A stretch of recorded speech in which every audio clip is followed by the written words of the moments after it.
ठिकपुर्लीतील कावीळ रुग्णांची संख्या झपाट्यानं वाढत असून ती आता 62 वर गेली आहे।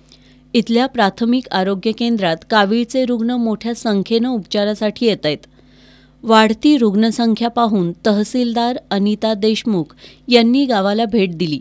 यावेळी त्यांनी प्राथमिक आरोग्य केंद्रातील वैद्यकीय अधिकारी आणि कर्मचाऱ्यांना घराघरात जाऊन बाधित रुग्ण शोधा आणि त्यांच्यावर उपचार करा अशा सूचना दिल्या।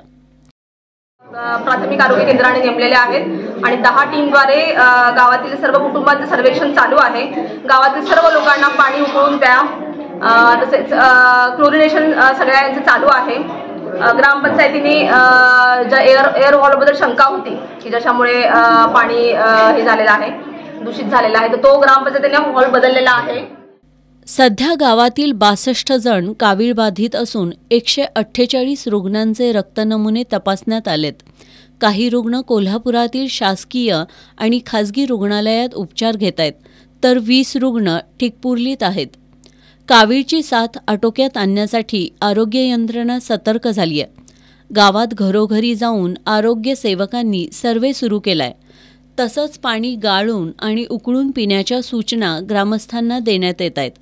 कावीळच्या साथीला दूषित पाणीपुरवठा कारणीभूत असला तरी दूषित पाण्याचा नेमका स्रोत कोणता हे अद्याप समजू शकलेलं नाही। दूषित पाणी जॅकवेलमध्ये मिसळून साथ पसरली असल्याचा अंदाज व्यक्त होतोय, तर सरपंच प्रल्हाद पाटील यांनी राज्य मार्गालगतच्या तुंबलेल्या गटारीतील पाणी जलवाहिनीत मिसळत असावं असा आरोप केलाय।